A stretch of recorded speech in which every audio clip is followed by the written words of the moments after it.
Antoine Blondeau qui va essayer de s'infiltrer également devant Enzo Carvalho. Est-ce que ça passe? Oh! Et Julien Jacob Cano sur le toit. Et ça c'est au niveau, et on va voir un safety car évidemment. Ça c'est dans le S du lac. C'est dans le S du lac. Julien Jacob Cano qui partage la voiture avec Guillaume Rousseau. Safety car directement.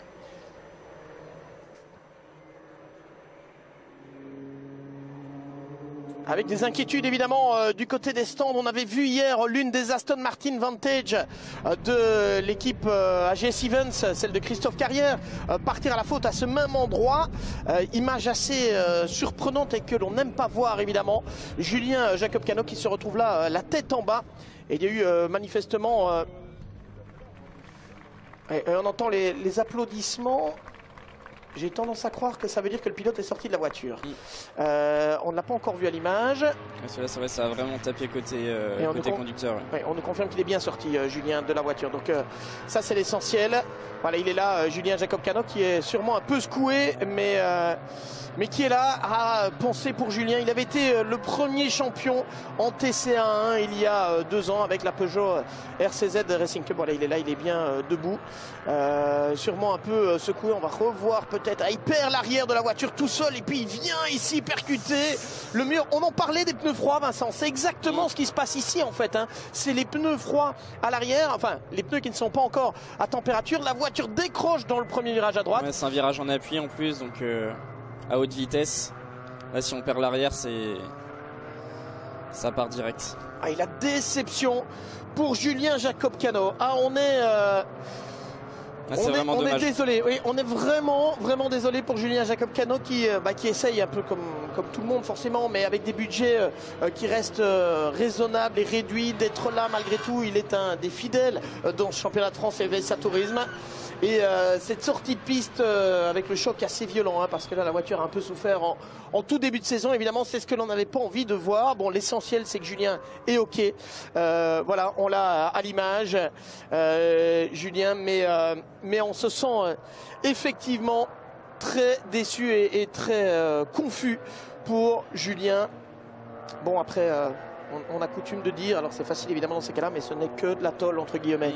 Quand déjà le corps n'est pas blessé, lui, c'est l'essentiel. On va refaire le point sur le classement. On est derrière la voiture de sécurité, bien évidemment. Stéphane Ventaja qui est donc en tête. On a Ewen HS qui a pris un super départ comme il l'avait fait hier avec la Ligier JS2R numéro 27. Ewen HS qui est un pilote qui a gagné la Sprint Cup by Funio il y a 2 ans. Alors il est breton, vous l'êtes pas tout à fait parce que je me suis trompé hier. Oui, Saint-Michel-Chef, c'est la Loire-Atlantique. Ouais, voilà, c'est la Loire, c'est le 44. On n'est pas loin. C'est pas loin. Et puis de galettes, c'est des galettes bretonnes. Enfin, je veux dire, Saint-Michel-Chef, c'est presque des galettes bretonnes.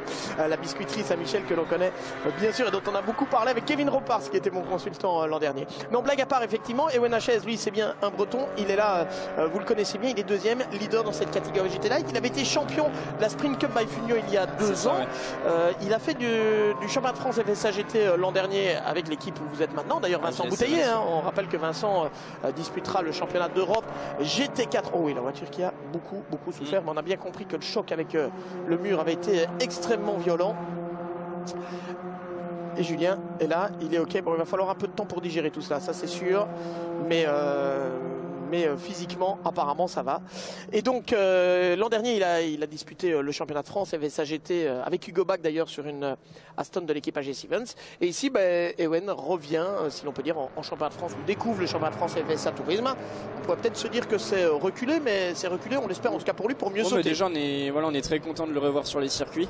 C'est vraiment, il a saisi l'opportunité de venir sur ce championnat là qui s'ouvre à plusieurs marques. Que voilà, le principal c'est de le voir sur les circuits et moi je suis vraiment content de le voir.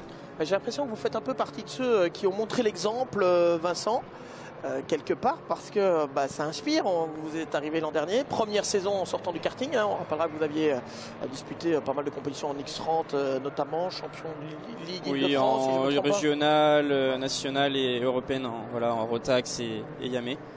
Et donc vous sortez du karting, vous arrivez et vous avez découvert, c'était j'imagine un monde de différence quand on passe du karting à une Peugeot 308 RC comme ça. Oui, complètement, on embarque 1 tonne 200 en plus, il y a beaucoup plus de puissance, beaucoup plus d'aspects à prendre en compte, ça se pilote beaucoup moins avec le feeling. Donc voilà, c'était une grosse étape. à franchir et ça s'est plutôt bien passé. C'est top. Ce qui vous permet aujourd'hui, donc, vous avez pu présenter un programme et vous présentez un programme en GT4 Europe. On se retrouvera dans 2 semaines, mais vous ne serez pas derrière le micro, il paraît. Non, ce sera derrière le volant. Avec l'équipe AGS Events, ce sera sur le circuit de Monza pour le coup d'envoi du GT4 Europe avec un certain Timothée Buret, quand même, pilote d'expérience qui sera votre équipier. Ça va être l'occasion d'apprendre encore beaucoup là-bas, Vincent. Ah oui, là je vais apprendre, ce que je dis à pas mal de gens, je vais prendre 2 années d'expérience en une.